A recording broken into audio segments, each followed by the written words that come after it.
streaming now, so.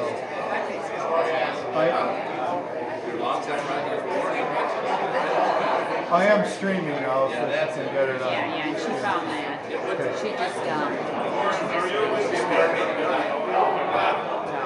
I was afraid of that because I thought, okay, if she's taking the computer, but she said she used it last time. You know, you might have a problem with your internet connection in the house. If they go and restart their router, kill that one. Yeah, well, they were trying to re-download it.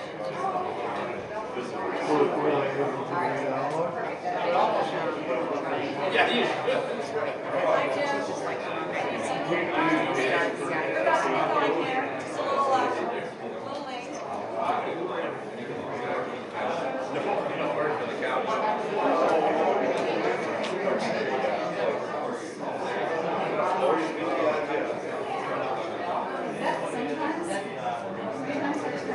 What's that? I'm here. That's surprising.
On Thursday, March 26th.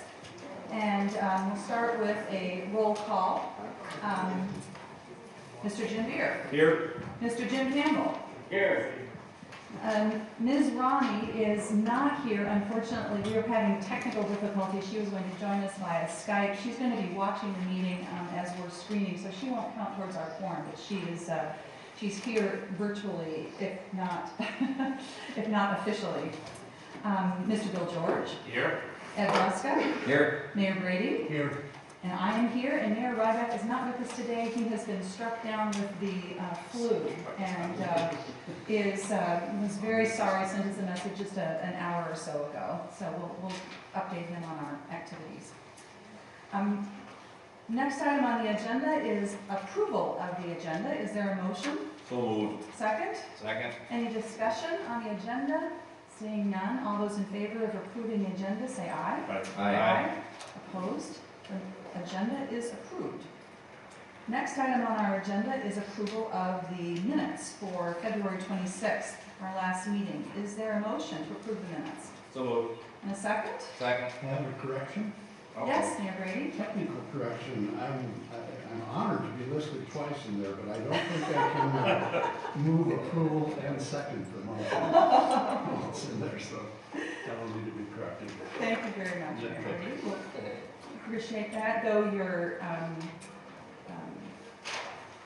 work on the board is comprehensive. Maybe not quite that much. Any other discussion or comment on the agenda, on the meeting minutes? Hearing none, all those in favor of approval of the minutes, can I say aye? Aye. No opposition? The minutes are approved. And now I am happy to begin our public comment period and would welcome anybody from the public who is here today who would like to make a comment. to the board, please come forward and identify yourself. Welcome. Good morning. My name is Dave Deal. I'm a resident of Rochester. I think it's probably part of the American character to complain about government. And I think if we do that, I think when we have the opportunity to say something nice, we should take that opportunity. I know on your agenda this morning, you'll be hearing about the public hearing and the City Council's action on the development plan. I attended that hearing, and I thought it might be useful to hear from someone who may not have self-interest in saying things went well, that things went very well. I think the city has set the bar high on the public hearing for this board. It was very well attended.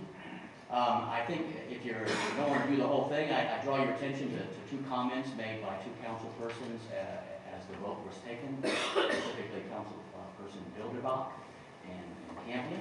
I think they stated very well in their own ways the position of the city and sort of concerns and opportunities that are available. The city staff served as well in helping us understand what was going on and what the implications were. Mr. Bolton and Ms. Clark and Ms. Land were also in attendance and answered questions in very enlightening ways. It was a very good hearing, and I think it really pushed forward the public's understanding of what the process was. I also want to draw your attention to a letter that was part of the agenda packet that is from the Olmsted County Public Health Services Board. I think you'll see a copy of that. It addresses some assumptions and some recommendations around health, and I hope that you all will take this into consideration as you're looking at your own policies and metrics and your evaluation criteria on projects. And I'll leave you to read that letter. I think you'll see a copy of that. So I appreciate the work you've done, and I want you to know that the city has set the bar for your public hearing. Thank you. Thank you very much. Thank you for your comments. Thank you. Are there others in the public who would like to make a comment today? Welcome.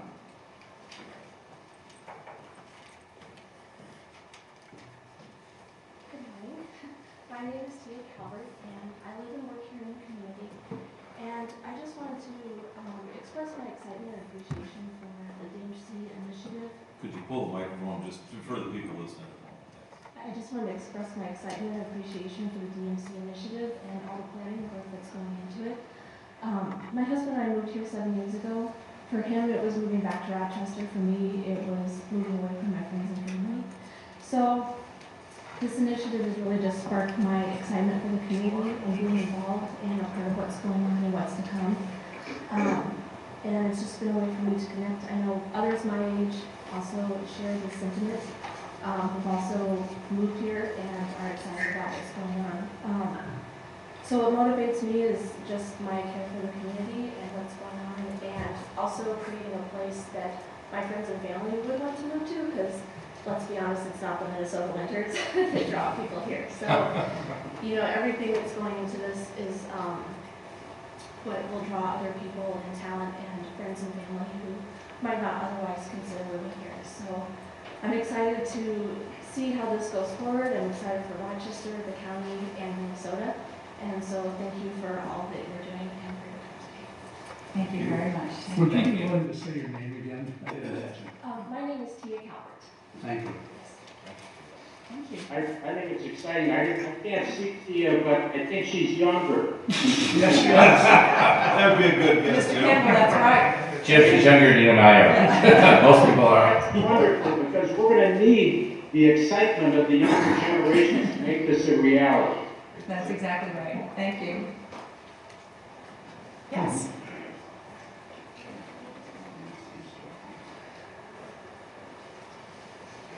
Welcome. I know you needed some more of the younger generation, so I thought I'd stand up and say something. I too am excited about what is happening here. I think this is a... I'm sorry, would you mind just introduce yourself? Yes, and we had that too. I'm Nancy Sullivan, and I live in the community. And I'm very excited about what the plan is here and what the potential for the plan is. I think there's a great deal that can happen here in Rochester. I've spoken before, and I don't want to sound like a broken record, but things have progressed in the time since I've seen you last. And one of, as you know, my main concerns is historic preservation.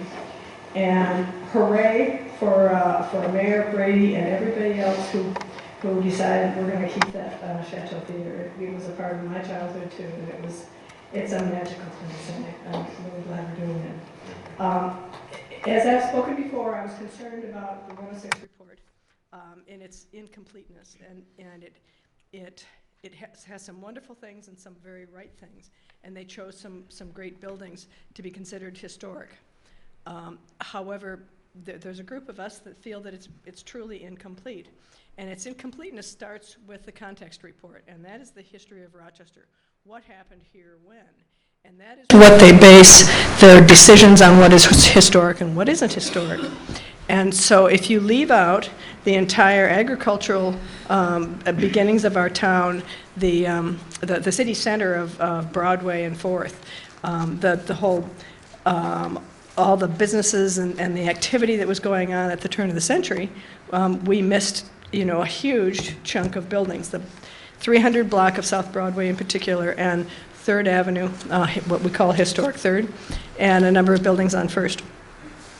And I know that in the DMCC report, or the DMC report, it fully endorses the 106 report.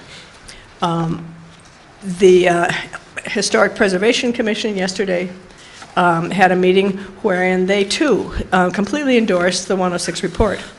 And further, as directed by the council, they were asked to get some input from the people outside, including the people that had some history experience, and they elected to acknowledge that they had a public hearing, but they decided not to include anything that came out of that public hearing, and purposely. They talked about the things that came out and said, oh, we can't deal with that. That doesn't have anything to do with anything.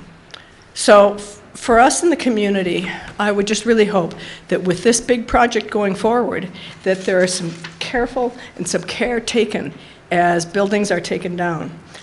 It used to be that all the buildings on the Stark report, which was a broad range of buildings that were to be demolished, would go through the HPC for a second review before they were demolished. What the HPC was saying yesterday, only those buildings that were deemed to be potentially historic would be kicked back to them for review. That does not give any of us a chance to look at the buildings, to write things up. We've been feverishly trying to do that. But we're hoping that in some way there's some caution as this goes forward, because there's some wonderful new things coming, and best of luck to you all for making those decisions. Thank you very much. Thank you, Nancy. Welcome. Do we have any other? Oh, I thought I had misread your body language there. Definitely indistinct body language at that point. To introduce you, I'm Dwayne Sauk. I live northeast Rochester in Polar Lane. As kind of a way to understand my paradigm, I'm a past president of the Realtor Association in Minnesota. I'm a past president of the local Realtor Association. I participated as a chair for the Chamber of Commerce, and so I've got a perspective that's probably somewhat more comprehensive in terms of big picture kinds of things, and also had to exercise that sort of thinking strategically. One of the things that I'm struck by is the incredible opportunity and excitement that's available for the community and for the individuals. I think that in the recent past through this discussion, there's been great angst about the individual's participation, probably oftentimes not feeling invited or not knowing where the doorway is, and that's oftentimes a big challenge for big ideas and big efforts. One of the things that I am most struck by is that this has provided a structure within which the community can see and understand the different elements of the growth that are going to take place. It's definitely been open participation. I think this is a model. I would challenge anybody to tell me an example in a city or a geographic area where a private company decided to grow at the rate and size and immensity of this particular identified effort, to lay it out in specifics, to also create a structure by which they are responsive and probably influenced more by what the public thinks of what they're going to do than anything that I think I can imagine in terms of a private company stepping out into its environment and saying that out loud. That is true openness. There are great challenges in that sort of thing where people then would take that invitation and say, hey, I get to make all the decisions now. And that certainly is a frustration that's been exhibited. One of the things that I appreciate that you guys have done is create the public face for that communication. In your diversity of your individual backgrounds and that sort of thing, I think it's great excitement for me as an individual to be able to look across that diversity of person and find in it great opportunity to have confidence that it's not just people like me sitting there making the decisions. Clearly the mayor and Ed and Jim all are examples for me to identify with in that they're local people. I kind of know where do they live, what do they do when they get up in the morning, that kind of thing. There's an intimacy of them being in the community. But similarly, the opposite of that are the remainder of you that are part of this, where I have absolutely no understanding and yet will oftentimes be put in awe as to your paradigms of understanding of how this structure is happening. There's a comprehensiveness of this excitement here in town, and that is that you're not the only game in town. I know that may deflate some of your egos, but the fact is that what's exciting about this, and again, I would challenge anybody to look across the nation and point to a community where they are in the middle of a comprehensive plan for the community that identifies and clears the way for all of the planning that would take place at the organic level for the whole community.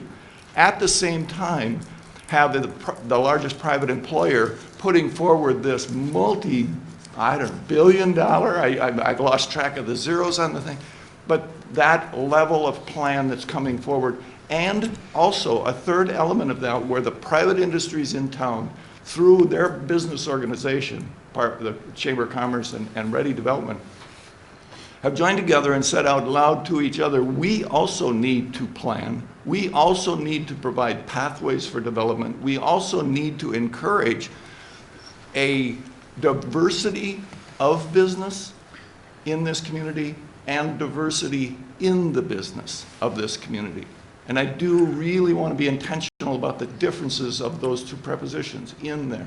That's significant. This community has identified outside of DMC and all of its beautiful flowers and outside of the which street goes where type planning, the organic staff work that's being done in the city. But outside of that, we've said we are multicultural and we need to find a better use and a better place of those cultures in our business world and have our business world develop around that. And to bring some speed to that and also to give it some space to do that. I offer that as an encouragement for you to understand that as one person in the community, you can tell that for a 67-year-old man, I'm pretty excited. And that there's a fair lack of that in my life anymore, but I certainly enjoy that. And Mr. Campbell looks very disturbed by that. We have certain common traits in terms of our time in challenges of things. But I exhibit that, and I've taken the opportunity. I'm part of the what are called, I think, the ambassadors arm of your effort. I've taken that opportunity to stand in my church and say, hey, I'll talk about this anytime you want, and I've had 3 meetings there. And what I thought was most notable and also indicative of the way we are all traversing this together is that when we sat down, there were probably 3 to 4 people out of 20 who would I could tell they were just almost not able to sit with the anxiety that they felt. They were folks that had not participated in this at the intimacy that you have, and were in great fear that this thing is some sort of steamroller that's just going to flatten their city. And I don't mean that literally, those that are worried about a building here or there. I'm talking about that there was something just going to change their life. And after I described this in a completely different paradigm, a new lens for them to look at it. They became complete advocates for the excitement and for the fact that this is going to happen. I'm sorry that I burned up time. No, like I thank said, you I've very got a certain much. amount of excitement for this. I appreciate your work, and thank you very much for that. Thank you very much. Very much appreciated. Take a comment on that? Yes, please. I particularly appreciate your comments, sir. We haven't met before. But I think one of the things we've seen in our demographic studies, and we know it to be true in our community, is the growing diversity of the community, particularly with regard to people of other national origins and various racial diversity. And when we come to these meetings, we have to confess we're predominantly Caucasian in this group. And I think it's really important that as we think about building Rochester, that we build it as a multicultural place and venerate and look at that as a real plus to our community. Thank you. Dana, could I just? Yes, please. I just wanted to touch on, I appreciate Dwayne's comments too, and one of the things that he brings up is something we touched on a little bit on Monday is when we were in Cleveland, we noticed how even competitive businesses and so on, all were working together for the same goal and how it was making everything successful for their city. And I think we're starting to see that that is really what's going to help us. Everybody getting a good understanding of what our goals are, what's happening here, and then to work together to make it happen. And the more people that can all understand and work together and listen to each other and how we can get to our goal is going to really create a stronger program here moving forward. And I think that's kind of what he was touching on a little bit there, is you see that excitement and that kind of helping educate people on what we're doing and why we're doing it and how we're doing it. All of a sudden people start to understand and then they want to be part of it. So it's all of our positions to go out there and to share what he's doing, and I appreciate his willingness to help people understand and create some additional excitement for all of us. So. Thank you. Thank you. I think if we maybe have, please come forward. We'll be looking towards wrapping up our public comment period, but welcome. Thank you for giving me the time. Absolutely, My name welcome. is Richard Olin, and I'm from Shoreview, Minnesota. And at a previous meeting of the Planning and Zoning Board, somebody mentioned, why would a guy from Shoreview even care what's happening in Rochester? But I feel that Rochester can be the seed for a revolution in transit, and that we need to do something different to elevate Rochester. I think there are 6 boards or committees or councils that I've identified that have an input in this. And usually when I talk to the chairs of those boards, they say it's too early to talk about the mode. We need to talk about other things, and that may be true, but I don't want transit to be left to the end, to be just a plug at the end that won't fit with the rest of the thing. We're trying to accommodate 70,000 people employed at Mayo Clinic in 20 years from now. It's a huge impact on a relatively small city, and I think we need to do something different.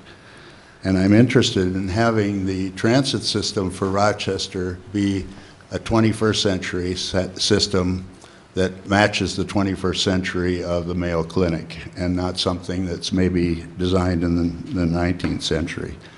If you looked at the snow that came here on Monday when I was here for the meeting, a lot of the snow was plowed up in the middle of the street, right where we might expect streetcars to run if that's what we had for the transit idea. I believe we need to use the third dimension of transit to get off the ground, because there isn't enough room on the ground to move that number of people. And I think we need to do some more diligence also on who is the rider in this system, whether it's patients, visitors, employees, where they're coming from, and I don't see that diligence in the council or the consultants' messages so far. So the final message I have is, let's elevate Rochester. Let's make Rochester a pilot for what can be done to link Rochester to the Twin Cities to Chicago, the Twin Cities to Duluth, because this can be a revolutionary thing, and it can cost less, both in construction and operations, than conventional means. Thank you for your time. Thank you very much. Thank you. Questions? No. Okay, I think seeing no other people interested in making a comment today, I think we'll close the public comment period. And I, of course, want to just remind everybody that we're going to have an extended public hearing on April 23rd, and we'll look forward to hearing from people again there. I am now going to move into my chair's report, which will be quite brief. I want to start out just by welcoming everybody here today. I want to particularly note that we've got Councilmember Bilderbach and Wojcik here today. Thank you very much for joining us, and we look forward to... Yep, and Council President Staver is here. I know he's going to be speaking with us a little bit later, so it'll be great to hear from you. We had just a really great week in Rochester last week, and see, I'm saying we, Mayor. Yes, because, and you were here for all of them. Colleagues, it was really, really great. We, on Monday, we announced the great news of the Chateau Theater being purchased with the City of Rochester and help and support from Mayo Clinic, which is just fantastic news. And then on Thursday, was it, we did the groundbreaking for Rochester did the groundbreaking for the Civic Center expansion, which is also going to be just another example of creating another public space where America's City for Health will be able to convene, and where the best, smartest entrepreneurs and inventors from all over the world will come to Rochester. And so it was really just an exciting week, and I think just a great kind of send-off for what comes next. It's going to be great to hear from the city about their actions on Monday around the development plan, so I won't say anything more about that other than I'm excited to hear about that and really grateful that it's that we're proceeding. I want to just, on a business note, I want to note that you may recall that we have put out an RFP, request for proposals, for an independent auditor for our work, and we're going to be moving into the process of reviewing those proposals. I want to thank Councilmember Huruska, our board colleague, for agreeing to help with the review of those proposals. Thanks a lot for doing that, Ed. He'll be doing that with our Assistant Treasurer, Dale Martinson, who I think is here, and we'll appreciate your service on that. So thanks very much, Ed. And then last, I just want to note that we've got a busy month ahead of us as well. We had a busy March, and now we're going to have a busy April. You know that we're going to be doing our public hearing, as I just said, on the 23rd of April, and then we have our next regular board meeting on the 30th. And I want to just prepare you for what I think will be a full board meeting on the 30th with some. I believe it'll be on the 30th that the Chateau Theater project will come to us, and there may also be other projects that we'll be looking at. So that should be an interesting, very interesting meeting, and I look forward to it. And we'll make sure that we get good material out to everybody well in advance so that you have a chance to be prepared for that. That concludes my chair's report, unless there's any comments. Mayor. Madam Chair, I just want to say thank you on behalf of the city. Thank you for being here, not only as chair of this board, but as Lieutenant Governor. That was very important, and we really appreciated your presence. Thanks. Thank you. And this is for my cough, which Mayor Brady and I are. Yeah. Maybe Mr. George, too, is sucking on cough drops here. So. The next item on our agenda is the DMCC 2015 budget year-to-date update. And I think, Kathleen, should I be inviting Dale up? Or Madam Chair, if there are any questions, certainly. Yeah, you have in our board packet sort of an update on our budget, and I know that our Assistant Treasurer will be happy to answer questions. Does the board have any questions? Anything you'd like to discuss on this? Yes, Ed. Tina, as you know, I spoke with you here when you called earlier on one of the things. I think as we go through this process, we're getting a little more familiar with how all this works, and while there's a little brief summary here of the financial summary, February financial summary, there is some comment here about contract amendments and so on that have happened, and I guess it'd be nice if we could maybe get a report each meeting on a little bit of the financial happenings of the previous month and then of the upcoming month, so we know a little bit more about it. Some of the numbers here, the contract revisions, total costs, some of these things. Like I said, we're kind of figuring them out, but I'd like to have a little bit more understanding of them in detail. So I would think maybe if someone from either staff or EDA or Mr. Beer, whoever, Mr. Martinson, could give us little summaries of some of these expenditures and what we can expect to see as future expenditures, that might help us to have a little more in-depth understanding of where some of this money is going and how. So is that something that we could maybe incorporate into our budget review each month? I think we can. Yeah. Okay. Is there any specific questions Well, right now? I guess I was just kind of wondering, looking at these things, and I've been, pulling, we get the printouts of the reports, but the contract revisions, can you explain? We had original contract amounts, and now we have, column C there shows contract revisions. So I guess I was kind of curious to what exactly contract revisions would mean. Is that, I'm going to defer to my assistant treasurer, Mr. Martinson. There he yeah, is. certainly not trying to put anybody on the spot here. I just thought as we move Oh, no, forward in that's more fine. detail. would No, be a we little talked, more- actually Dale and I talked about some of these yesterday, but I want to make sure that we're clear, so. Right. Board Welcome, members Mr. Martinson. and Chair, I actually asked for a summary of that from Phil from the EDA, because really what I think to summarize it, it's this has carried on beyond the end of the year, and we still need to have a little discussion about the original budget that was in the 2014 budget that include the full $7-some million or $8 million total, and it wasn't completely done by the end of the year. You know, there was, at some point, there was a hope to have it all done by then. But then we started the next year's budget, and you may recall I talked about this idea of lapsing the current budget and starting with the new one. I'm not sure we're all on the same page on that with the EDA. I think they're still working off of this idea, well, we had this amount of a budget to finish that project, and it extended longer than we thought, and then there's, because of that extension, we've got some additional need to bring some of the contractors in to finish some of this follow-up work.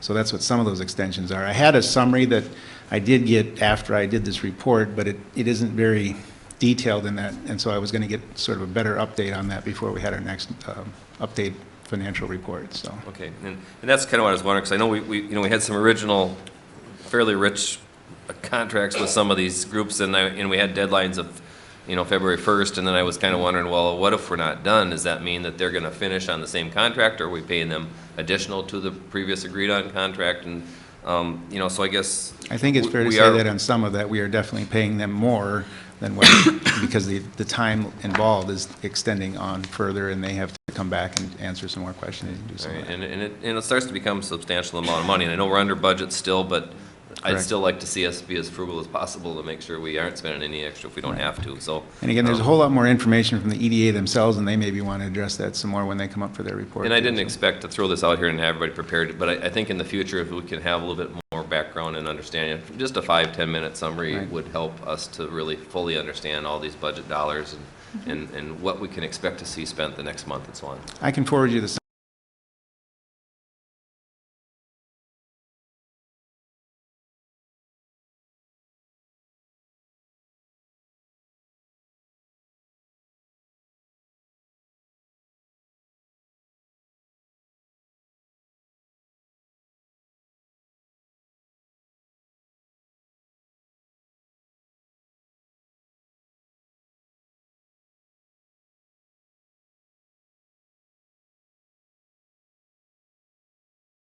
Indicate estimate for if there are substantial differences from the original.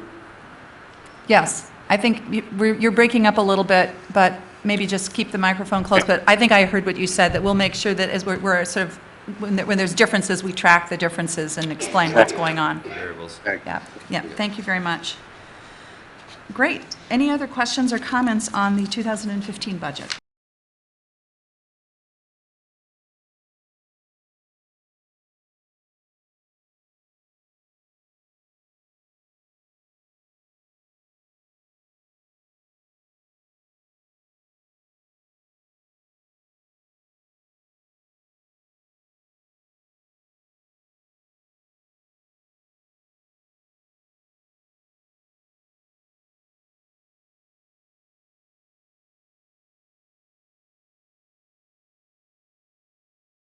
I think if you'd be willing to do that, that'd be, yeah, whomever would be, if you could do that, that would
were projects that were approved prior to the July 1st, 2013 starting point. So again, the investment in Rochester has been very, very significant in the last 2 years. And the last point I'd like to make and open up to questions is there is definitely a lag from the time a project's approved until the bills start coming in from our contractors. So for example, since mid-2013 and all of 2014, we've booked about $46 million. There's another $100 million so-called in the pipeline of approved projects that are underway right now. The lion's share of that being the Mary Bry East Tower expansion, as well as our expansion at the Superior Drive Support Center that supports our worldwide reference laboratory system. So we do have a lot of dollars that are already in flight coming this way, as well as new projects coming in this year and forward. Mm-hmm. Thank you. Are there questions? I just had a quick question. Doug, I'm sorry, I missed. The $576 million was over what time? Last 2-year period, Ed. Last 2 years? In Rochester? In Rochester. Okay, thank you. And those would be for projects, expansion projects, remodeling projects. That's total expenditures that we invested in the Mayo campus. Now, is the protein beam part of that too? Yes, it would be. But your point is, I think, important that everyone understand that because you're being very diligent about counting only investment that occurs as part of this project, that amount of money is this $39,254,000, right? Yeah, correct. That's great. Are there other questions for Doug? Great. Great. So we need a motion here. So before you in your board packet, colleagues, is Resolution A, authorizing the April 1st report to the legislature pursuant to the statute. So this would authorize me or our treasurer to submit this material officially to DEED on April 1st. Is there a motion? I'll move approval. Second. Is there a second? Thank you, Mayor Brady. Is there any discussion on this resolution? It's good to have it before we, to have a report before we vote on it instead of after we vote on it. So we're making progress. Apropos, I mean, everybody's doing their taxes, they won't get them done till the 14th, so it's good that we're getting this done, we're ahead of time. 3-4 days ahead of time. We're ahead. Yeah, thanks for That's right. Thank you very much. Seeing no further discussion on the motion, all those in favor, please say aye. Aye. Those opposed? Motion carries. Thank you very much, and thank you to Mayo Clinic and the EDA for preparing this for us. The next item on our agenda is the Economic Development Agency update.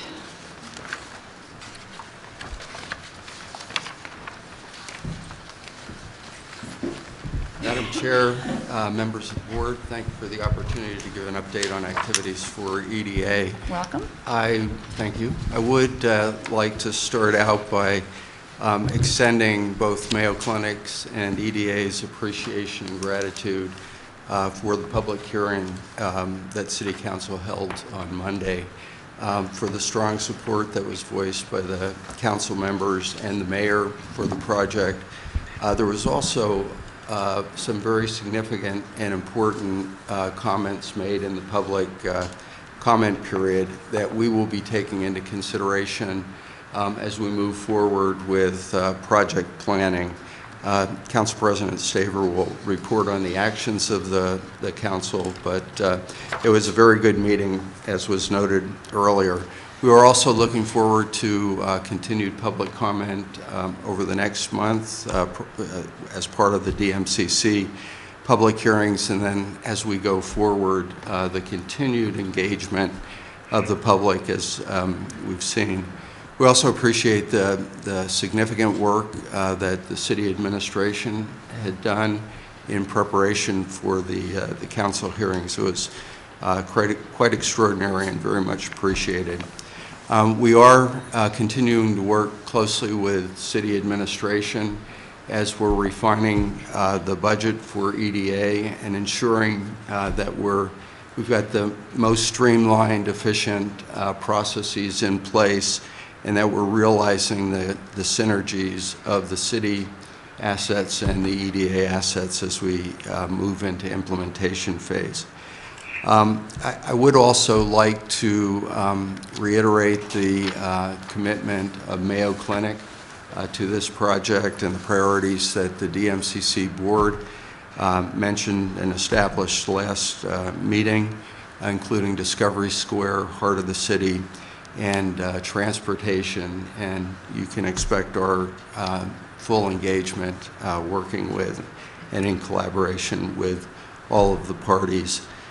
We are particularly interested as Mayo Clinic in the Discovery Square and the MedTech bioscience developments, and are looking for opportunities to catalyze that in parallel in conjunction with catalyzing the heart of the city as key starts.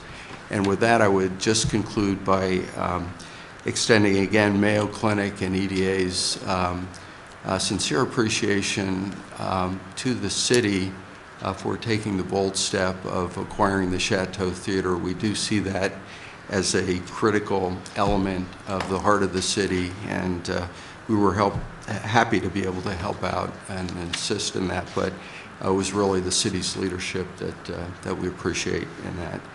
With that, I'll turn it over to Lisa to just provide an operations report. Thank you, Jeff. Good morning, Madam Chair and board members. Always great to see you. I would echo the sentiment that Jeff just shared, that the community turnout for the meeting the other day with the City Council was really wonderful, and I think it's a great testament in terms of where DMC is going, and we're very excited to embark on this next phase of realizing DMC. I thought I'd report on 3 things. 1, a bit about the operations, 2, about the power of coordination and what we're doing on the coordination front, and 3, on the community engagement front. So in terms of operations, we're proceeding to work on the work plan that you all approved and our staffing plan, and we hope by the end of the year to have our full complement of staff ready to go, as Jeff mentioned. We've been talking about streamlining that and the budget to make sure that we are efficient, working hand in glove with the city so that we aren't creating duplication. So I think those meetings have been going well, and we're moving forward on that front. We have a very aggressive work plan ahead of us, and we want to roll up our sleeves and meet these expectations of all the stakeholders, private sector parties, others who are ready to look seriously at investment in this community.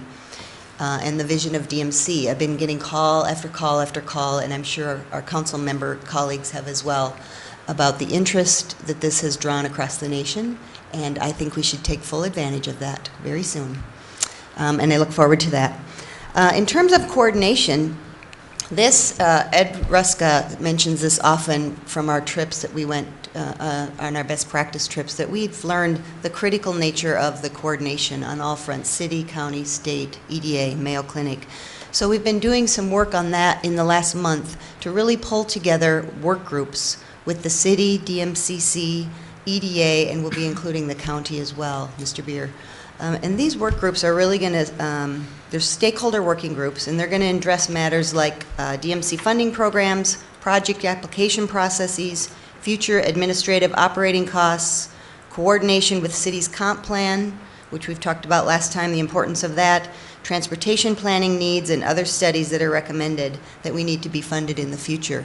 So I think these groups are going to come together. We've got 3 different groups coming together and really working together to make sure all of this is moving forward. I think there's some efficiencies to be found on with these groups as well. And on the community engagement front, we continue to do a couple of things. First, we're working with the city right now as the city goes through this 60-day review period. We've been working very hard to help share that story on the comp plan, on the DMC plan, how these are complementary, and how we're helping to communicate that message. And a couple of examples I wanted to share with you. We've been convening some neighborhood groups and fringe neighborhood groups to address some of the concerns and continuing that dialogue, because those are really important stakeholders to the DMC plan, and we want to make sure that those voices are heard and we continue to hear from those groups and convene those groups.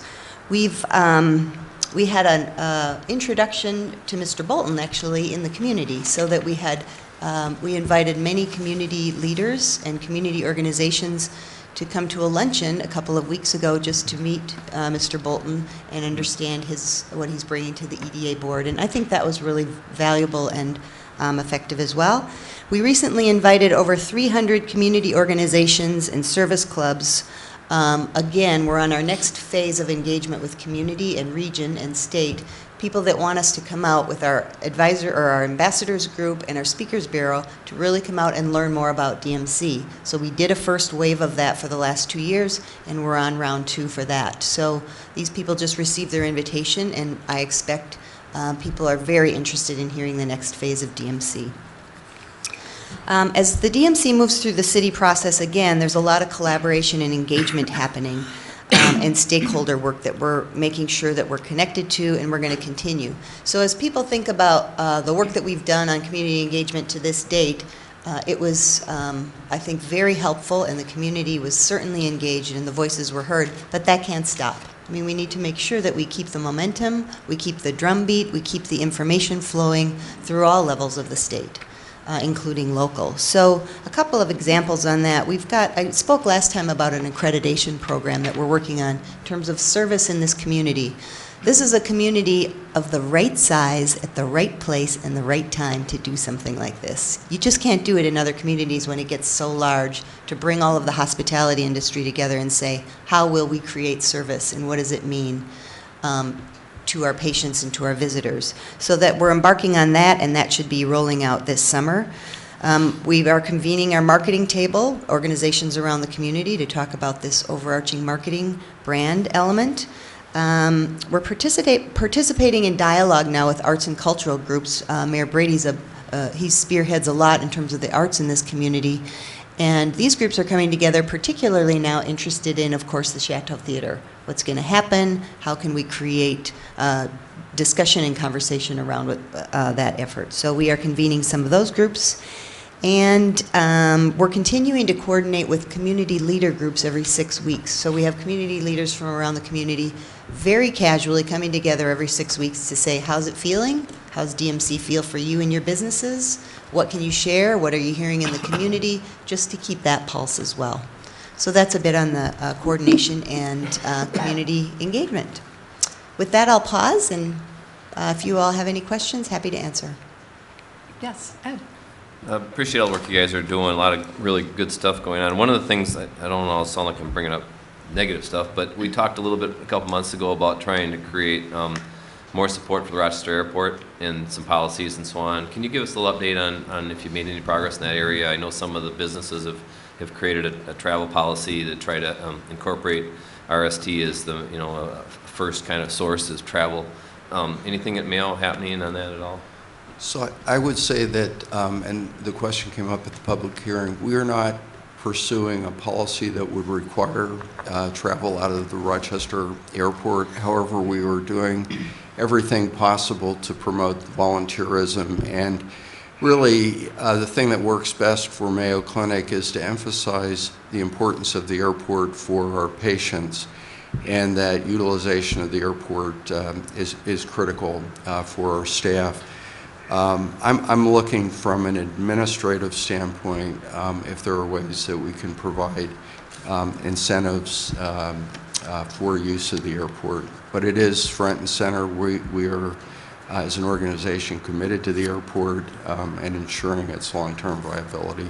Well, I appreciate that, and I'm sure it's far more difficult to create a policy with 35,000 employees than it is 20 or whatever. But I would think if you're an airport administrator or a carrier that you'd love to see, a major company such as Mayo step forward and saying we're going to use that as our first source, it would, I think, really strengthen everything that we have out there. So I appreciate your work on it. I understand some of the challenges, but hope that some continued progress can be made.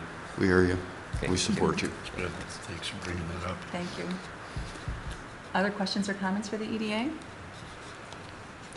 Seeing none, I'd just like to say in particular that though it doesn't get a lot of attention, it's not as I'm just really, really pleased with the work that you're doing to try to make sure that we are not duplicating efforts with the EDA and the city. I think that's just really smart, it's really strategic, and it is absolutely the right direction to go. And I know it's, I just really wanted to say thank you for that work, and we'll look forward to continuing to see where it leads us. But I think it'll lead us to good places. Thank you. Thank you. Thank you. Okay. Yes, Jim. Can you hear, right? You're sort of breaking up a little bit, but please go ahead. I think we can hear you. What I wanted to do was thank Mr. Bolt for meeting groups, community, members of the community. I think it's very important that the community have an understanding of who the leadership of Mayo Clinic is in the community. And so I just thank you, Jeff, for doing that. It's very important, and I think will pay big dividends in the future. I agree completely, and thank you for the comment, Mr. Campbell. Great, thank you. Thank you. Good, thank you very much. And now we have on our agenda a report from the City of Rochester, and I'd like to welcome Council President Staver to the table. Thank you.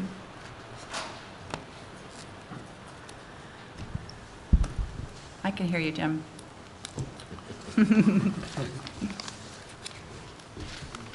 Madam Chair, members of the board, greetings, and thank you for allowing me to speak today. I think my report today will be brief, and I believe you will view as positive news as we continue forward with the Destination Medical Center initiative. This past Monday evening, the Rochester City Council held a public hearing for the specific purpose of listening to public commentary on the proposed DMC plan. Comments were insightful and indicative of our citizens' understanding of the importance of DMC and what it means for our city. The impact on measures such as jobs, the economy, and quality of life for those that live in Rochester as well as those who visit cannot be underestimated. The goal of the evening was to see if there was a sentiment on the City Council to approve or not approve the plan as stipulated in the DMC legislation. City staff presented information that highlighted what approval of the plan means. At a high level, the plan is a framework and guideline for the vision of DMC. It establishes boundaries, identifies key concerns, and evaluates the various costs involved. The plan is not a definitive block-by-block master plan, nor a commitment of funds for specific projects. It will serve as a guide and a catalyst and as a beginning, as was articulated by several of the council members. It is also certainly not the end of public discussions, but only a beginning. I'm happy to report that at the conclusion of the discussion, the City Council unanimously approved the DMC plan as proposed, and it will now be formally given over to the DMCC board so that you may take the next step. In addition to approval of the plan, the council also discussed funding options as allowed in the DMC legislation and which will assist the city in meeting our obligation of $128 million.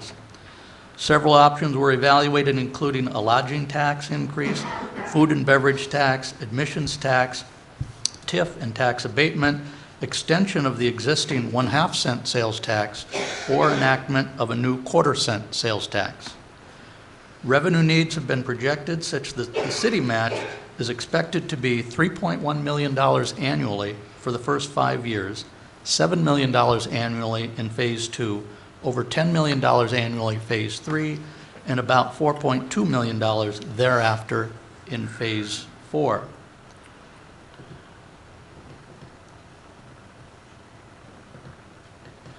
Now, if I can get the next slide. There we go.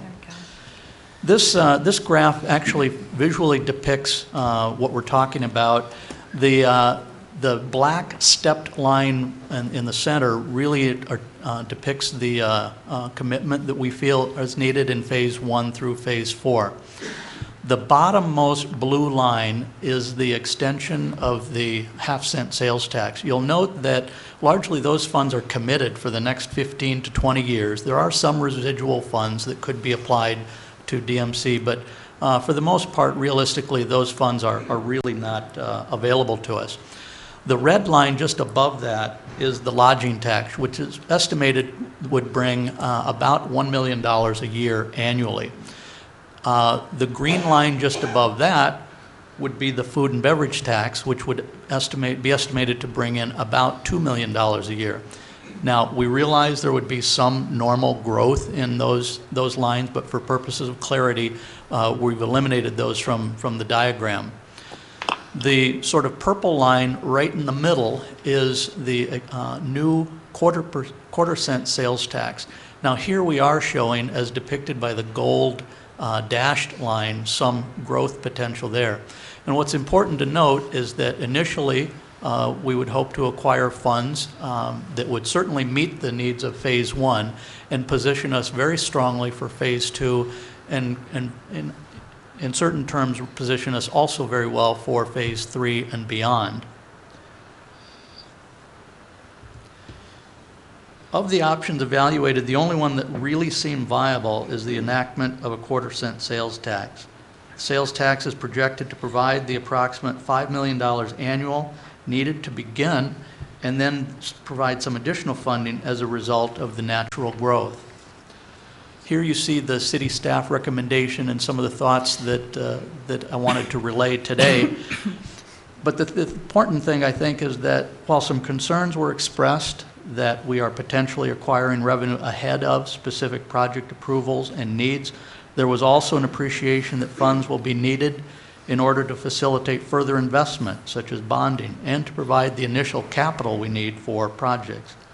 City Council, while not considering the options lightly, unanimously endorsed the additional quarter-cent sales tax as the only viable funding method that will help in meeting the city's obligations in the time frame needed. Very significant action on the part of the council, and I'm very appreciative of my colleagues' interaction in that process. Finally, I'd like to end my comments today on a more tangible example of what DMC can mean going forward. In recognition of the visionary DMC Heart of the City District, the city last week moved to acquire the Chateau Theater. The Chateau sits as a jewel in the Peace Plaza area, and the importance of its preservation as a connection to Rochester's past, as well as a touch point for the future, cannot be overemphasized. Acquiring and preserving the Chateau was highly endorsed by the citizens of Rochester. The city will next consider signing of a purchase agreement at a stipulated price of $6 million. The city will provide $5.5 million, and Mayo Clinic graciously agreed to provide a gift of $500,000 to allow us to meet the agreed price. It is our sincere hope that in due course the DMCC board will consider acquisition of the Chateau as a prime example of what DMC is intended to accomplish, and then we will be able to access DMC infrastructure funds to offset purchase of the building. In the meantime, there have been no shortage of ideas as to the future use of the Chateau, and we are truly excited to begin that process. As I said in the beginning, I believe we've taken some significant positive steps in the last 2 weeks. The accomplishments I've highlighted, as well as the many others, such as the kickoff of the $80 million Mayo Civic expansion, all speak to the excitement in Rochester and our sincere desire to move forward. With that, I will gladly answer any questions. Thank you. Yes. Well, I would just, Oh, Jim, please go ahead, and then I'll get to I totally concur with what I just heard. I think the last 2 weeks, the last month, reflects exactly what I hope would happen here. In our travels to the other cities, in every case we saw examples of public-private partnerships in making things happen. And in the last 2 weeks, from what I've heard in this report, and Tina have had conversation, read the newspapers, you've made enormous progress. You're doing exactly what it is that we all hoped would happen. And all I want to say is thank you and congratulations. I think it's an incredible beginning of what we want this whole experience to be. Thank you. Thank you, Mr. Campbell. I appreciate that. Yeah. Mr. Beard. As an elected official, I know it's never easy to raise taxes. We're very sensitive to that. However, concurring with Mr. Campbell, this is a public-private partnership. The public part needs to be funded some way. And the best way to do that in the city councils, and in my mind, is the 1/4% sales tax. It's never fundraising taxes, but you're talking 25 cents on $100. So I'd like to applaud the city council for using that method. I think it's entirely appropriate, and it's a way to go. We do have to, it takes money to buy whiskey, is what my dad always said. So, I mean, you have to come up with the money. I would just like to clarify that I do not believe Mr. Beer is saying that the city is going to be buying whiskey with the half-cent sales tax. I think we understand what he means. Thank you. Madam Chair, I think fortunately the legislature was insightful in their wisdom that these funds can only be used for DMC infrastructure purposes. I think we're all clear there. Thank you. Jim. Thank you very much. Any other questions or comments? No. Well, thank you. I just would like to add my thanks very much. Really appreciate the work of the city and the city council, and also the city staff that I know worked so hard to get us to this point. So thanks very much, Council President. Appreciate it. Tina, if I might, you just hit on a great point. Gary Newman, who works endlessly on these things, put a very, I think, very good presentation together of not too much information, but enough to help the people that were in attendance to understand what we're dealing with there. And I thought it was very well done. It helped people. Like, you can see a lot of people kind of going, oh, now I get it. Now, So I think we can't overlook staff's efforts and what they've done to help us. Absolutely. Well, and this one of the great things about this community is that there is just such a sense of civic responsibility amongst the people who live here, to come and to show up and to be a part of the discussion, to give their thoughts, and to expect to be, paid attention to in return. And I think that I just really, I admire that very much about this community the more I get to know it. Just an added comment. I sense in all this growing momentum and a coming together. Lots of good inputs, but a coming together about where we want to go. And I think as we translate, EDA translates many of these plans now into some reality, where the grains actually come out and we actually start doing something. I think that's going to really accelerate the momentum, because people will see, that's what they meant. And I think it'll be really great for the community and all of its visitors as well. Thank you. Are there any other comments or updates from our board? Seeing none, I would just like to note again that we have a special meeting and public hearing on Thursday, the 23rd. Our next regularly scheduled meeting is on Thursday, April 30th at 9:30 in the morning. And with that, I'd like a motion to adjourn. So moved. Second? All those in favor? Right. Aye. We are adjourned. Thank you.